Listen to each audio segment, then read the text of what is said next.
Hey guys, মই যদি আপোনালোকক মোৰ ইউটিউব চেনেলৰ অন্য এটা ভিডিঅ'লৈ স্বাগতম জনাইছোঁ। মই আজি বনাব ওলাইছোঁ গাহৰি মাংস আৰু ৰঙালাও গ্ৰেভি। আহকচোন মই ৰঙালাও আৰু গাহৰি মাংসৰ গ্ৰেভি কেনেকৈ বনাওঁ তাকে দেখাম। লগতে মই বিলাহীও দিছোঁ। আহকচোন চাওঁ কেনেকৈ বনাওঁ।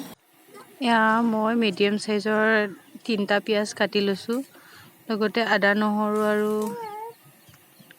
বিলাহী ৰঙালাও আলু 6টামান দিছোঁ সৰু সাইজৰ আৰু এইখিনি গাহৰি।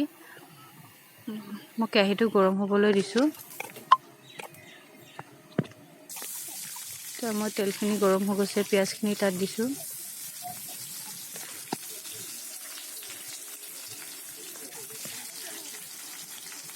পিঁয়াজখিনি মই অলপ সময় ভাজিম। সম্পূৰ্ণকৈ যেতিয়ালৈকে পিঁয়াজখিনি ভজা নহয় মই তেতিয়ালৈকে ভাজি থাকিম। পিঁয়াজখিনি আধা ভজা হৈ গৈছে।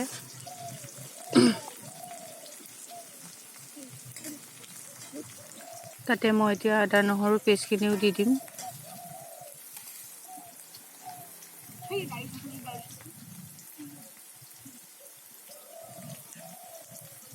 আদা নহৰু আৰু মই আদা নহৰু আৰু জিৰা তাত দি দিছিলোঁ, গোটা জিৰা থেতেলি দিছিলোঁ। মই এইখিনি অলপ সময় ভাজিম।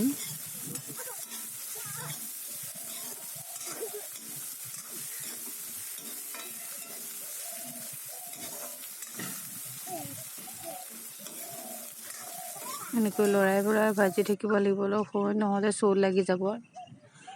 ভজা হৈ গৈছে। মই এতিয়া গাহৰিখিনি দি দিছোঁ।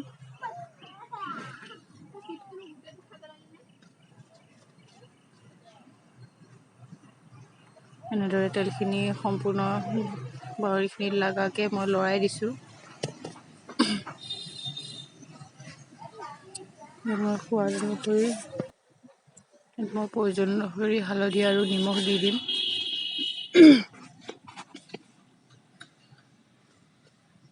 হালধি দিয়া হৈ গৈছে, এতিয়া মই নিমখ দিম।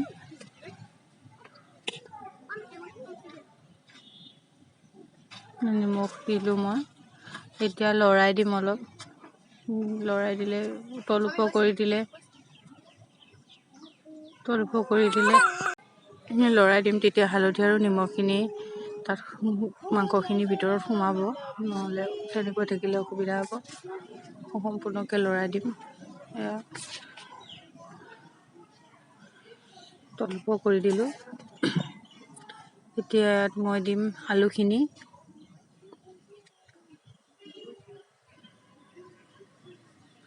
আলুটো আপোনালোকে সৰু ডাঙৰকৈ যেনেকৈ দিব ইচ্ছা কৰে সেইটো দিব পাৰে।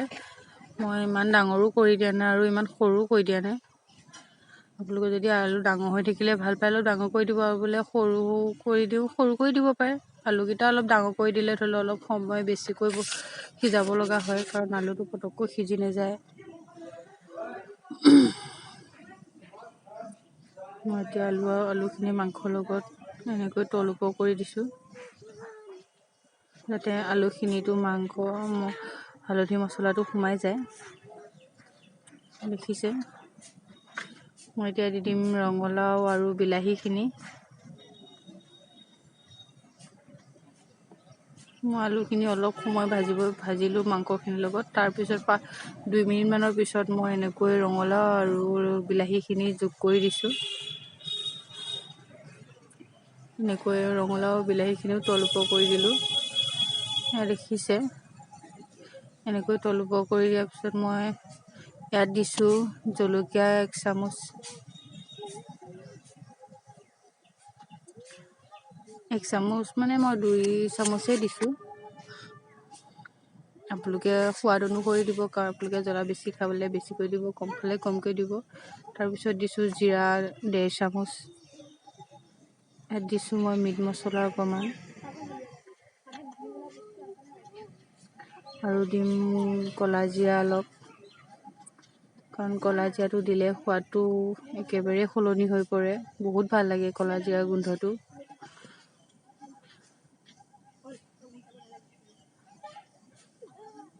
এনেদৰে লৰাই পেলাই মই ঢাকন মাৰি দিলোঁ। দেখিছে মাংসখিনি সিজিবলৈ আৰম্ভ কৰিছে। বিলাহীখিনিও সিজি গৈছে। এনেকৈ লৰাই লৰাই মই 10-15 মিনিটমান এনেকৈ ভাজি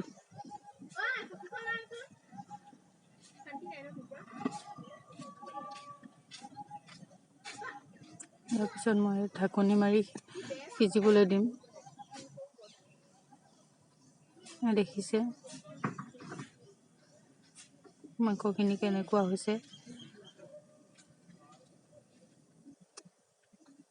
মাংসখিনি আধা সিজা হৈ গৈছে। এনেকৈ মই ঢাকন মাৰি আৰু অলপ সিজিবলৈ দিম।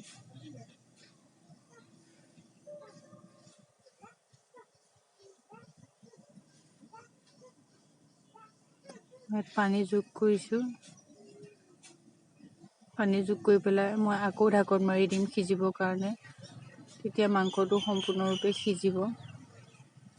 কাৰণ এনেকৈ বনালে মাংসটো সিজাই বনোৱা নিচিনাই হয় খাবলৈ। তেতিয়া ৰঙালাওখিনিও সিজি যাব, আলুখিনিও সিজিব, লগতে মাংসখিনিও সিজি যাব। এয়া মই এনেদৰে উতলাই আছোঁ ঢাকনটো দি।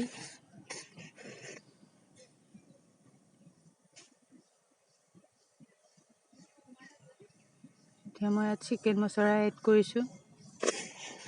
চিকেন মছলা এড কৰাৰ পিছত মই আৰু অকণমান সময় এইখিনি উতলিব দিম আৰু ইয়াত লাহেকৈ নমাই দিম। মাংস আমাৰ খাবলৈ ৰেডি হৈ গৈছে।